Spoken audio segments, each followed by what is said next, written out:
Welcome to Canada's podcast, the number one podcast for entrepreneurs by entrepreneurs. Okay, Ivan. I don't know whether I've interviewed anyone in their van recently, but you are, and you're at the job site, so that's cool. Yes. So let's sort of kick off things by you telling us a little bit about yourself and your business, and then we'll get into some other questions and conversations after that. Yeah, perfect. Yeah, so I'm 20 years old. I'm from Oakville, Ontario. Um, I started working this trade about 5, 6 years ago when I Mhm. was still in high school. And then I just grew a passion for it and the business aspect as well. So I started working every single day and started gaining some experience. And then I always had that in mind to, break off and go for myself eventually. And this year was the year to do it, or last year, I should say, 2020. Mhm. And I ended up starting a construction firm, and we specialize in multi-residential, as you can see here, Mhm. Oh yeah. about Mhm. 7 apartment buildings we're managing just here, doing all the service, all the turns, renovation, drywall, taping, painting, baseboards, the whole 9 yards. So is it And more of a property management company than a renovation company? I'm just curious. No, we're actually a renovation company. So the owners are the property management company. Hmm. We're just called to do the renovation. But Okay. we manage if there's any water damage, this kind of stuff on call 24/7. So sometimes emergencies we work overnight. Well, as we were saying before, you don't call me granddad, but that's fine. But you're 20 years old. You finished high school a couple of years ago. Um, you know, 2 years later, you're running your own business. You've got a crew of people. Um, I'm not going to go into the numbers, but we've talked about it. You've been pretty damn successful when you only started a year ago. I can tell people that. Yeah. Um, why didn't you go to college or university or any of that stuff? I mean, You what, know, what like made what made you go? I got to do this. so my dad's also an entrepreneur. So Hmm. I think he's in the manufacturing business though, but Okay. also in construction. He manufactures like construction products like stone and stuff like that. Hmm.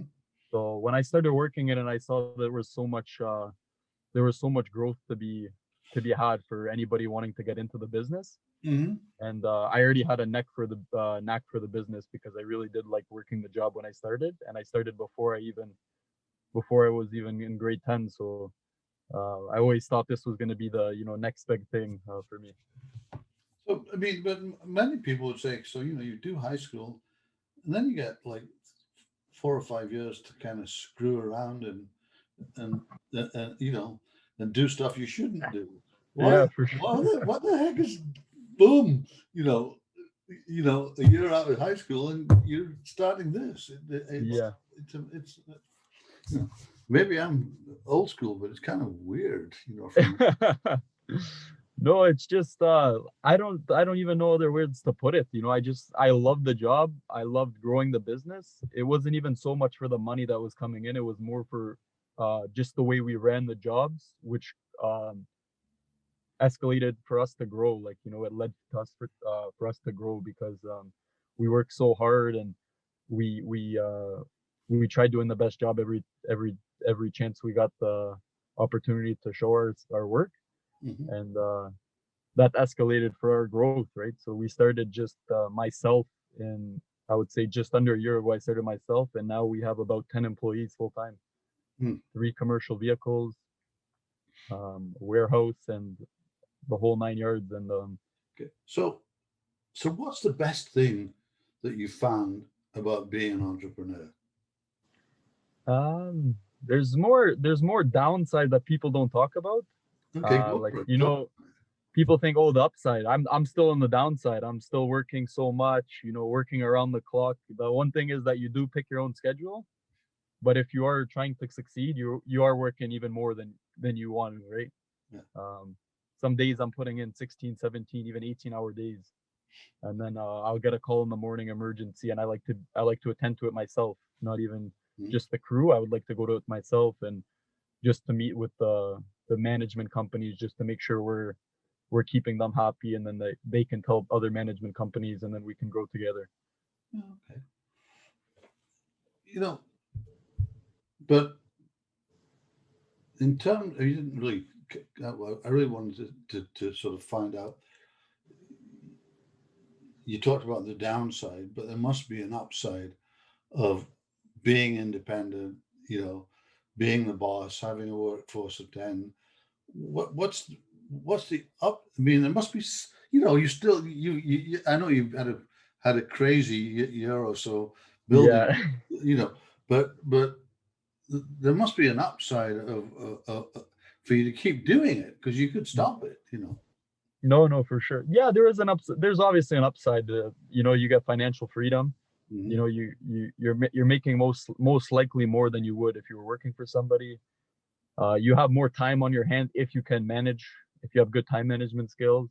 Hmm. Um, and it's just a simple love because you're growing something that you own, right? So, um, when I work every day, I like to go to work because I know I'm working for myself. I know that what I'm creating is an asset for myself in the future. Yeah. Um, as far as the lifestyle, it is good. You can, like, uh, this kind of job, construction, a lot of people tend to work weekends and stuff like that. So if you're good with management, maybe you don't even work Fridays. You have a little bit more time if you can manage your time better.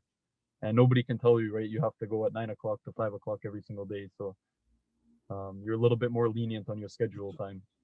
So with COVID, the pandemic, whatever the heck we want to call it, you know, many businesses in the last year have gone Yeah. down. Why have you had this happen? I mean, is it up? Is it luck or is there something else there? I don't think it's luck. I think it's hard work. Because I started before the pandemic was even in the midst. It was just before.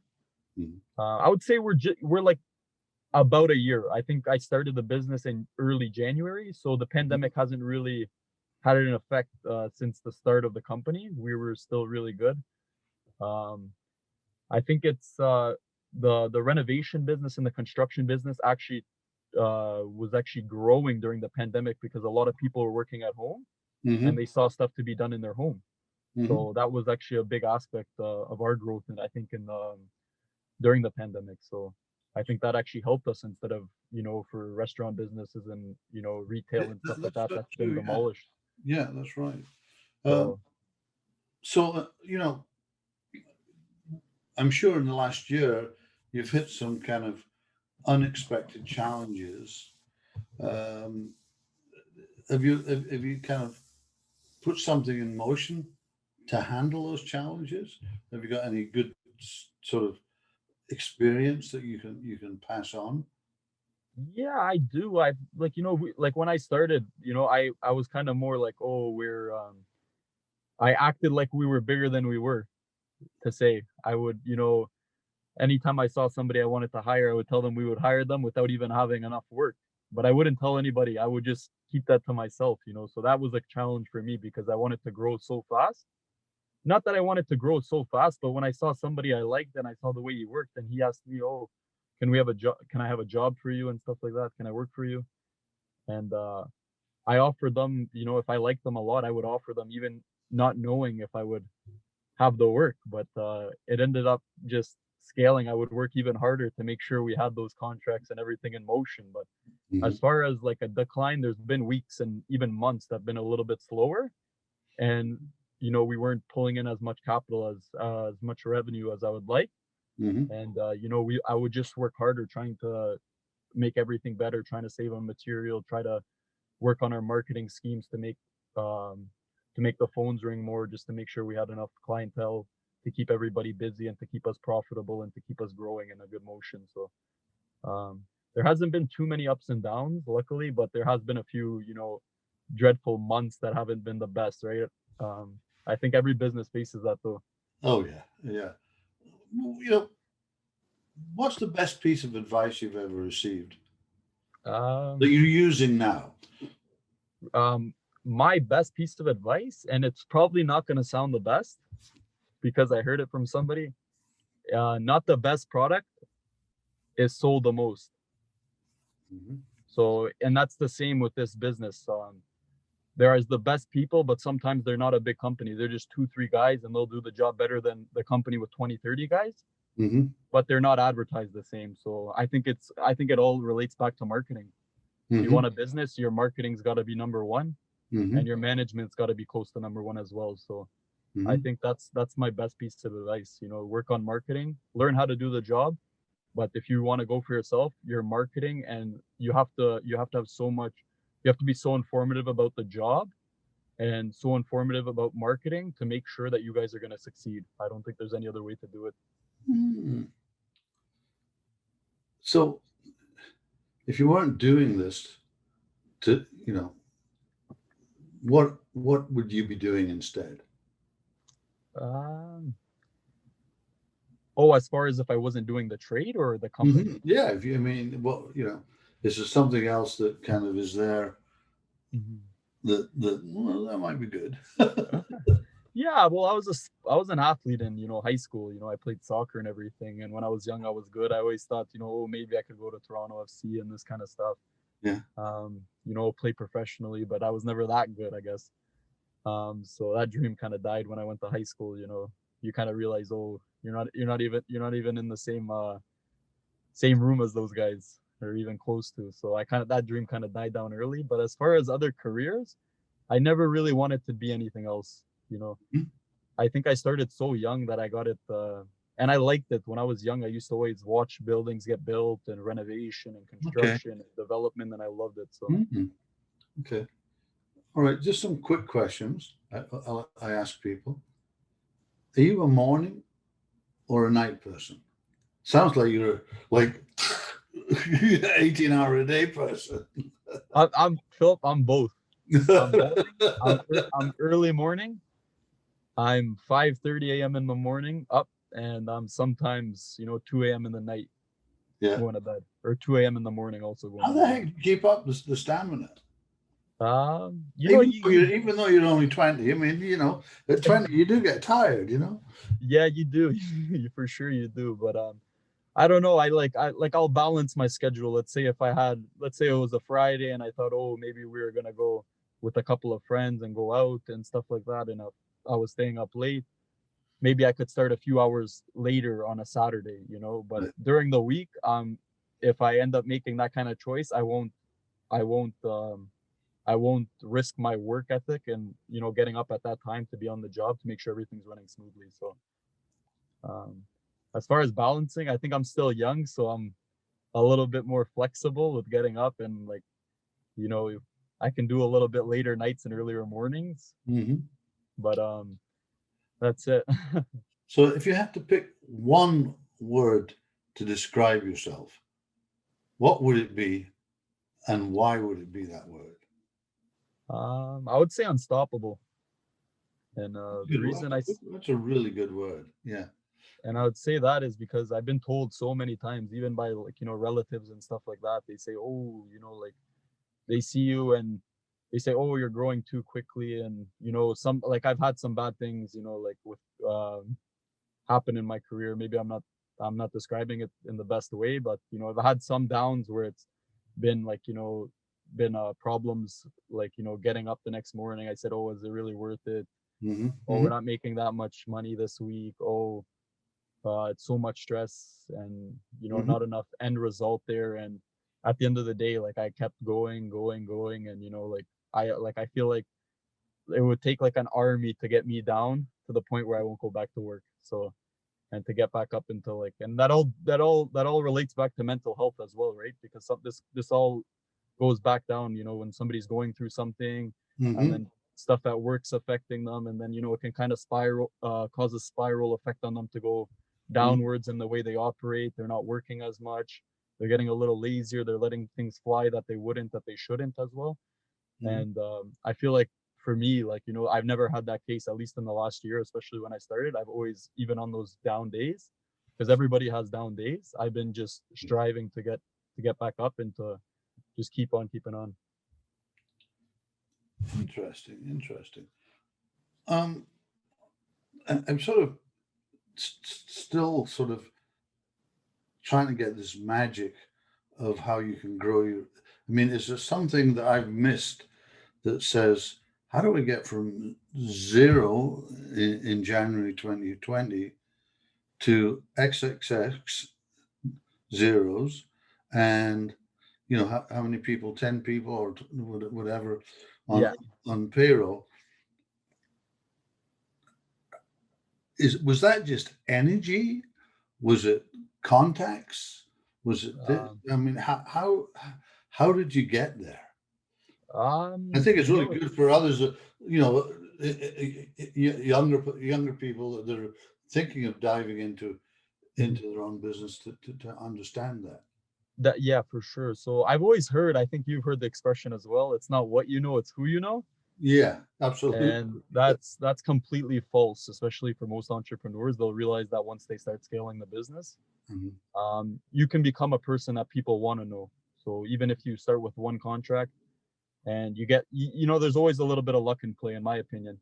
You get one lucky contract and you exceed expectations, and this can channel a spiral of effects. So it wasn't really so much context for me. I didn't know anybody right when I started. I was just doing some small stuff here and there. I wasn't even working every single day of the week when I started because I didn't have enough work.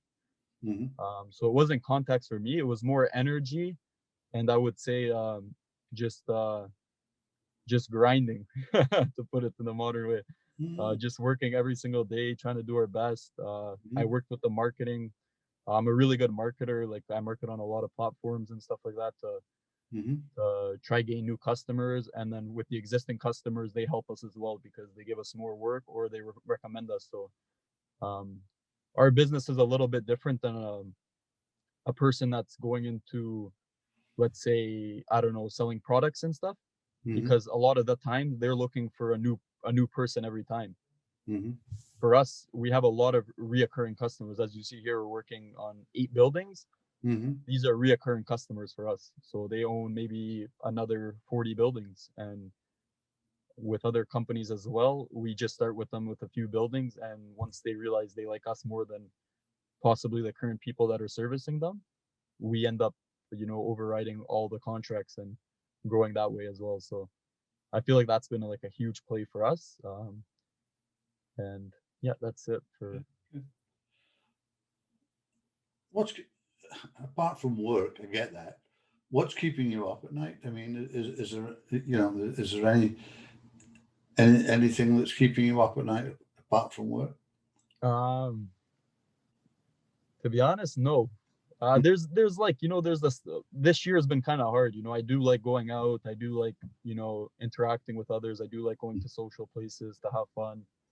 Um, Apart from that, there hasn't been so much. Mostly work, but I do like what I do. So when I'm working at night or what's keeping me up is sometimes thinking about the company and growth. So I don't know so much that's keeping me like on my mind to keep me up at night, like Mhm. during these kind of times. um, Okay, so just sort of as a conclusion, without giving away secrets or anything like that, mhm. is there something? Is there some kind of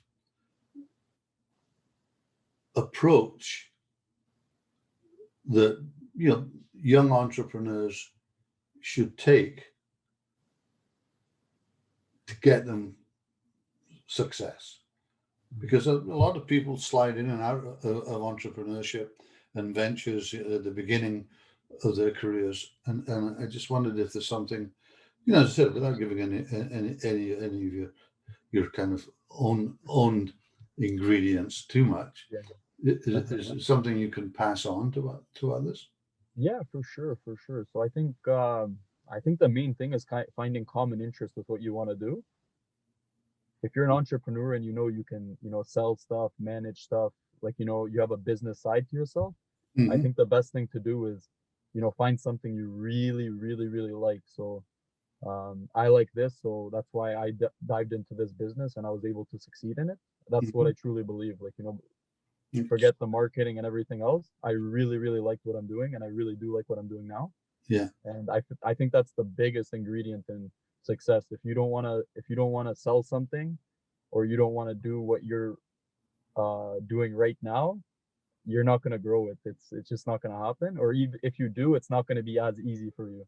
Yeah. Okay, well, look, I'm come to the end, but we said we have a lot of listeners, a lot of viewers, and I always ask this: is how can listeners, viewers find you online if they've got any questions?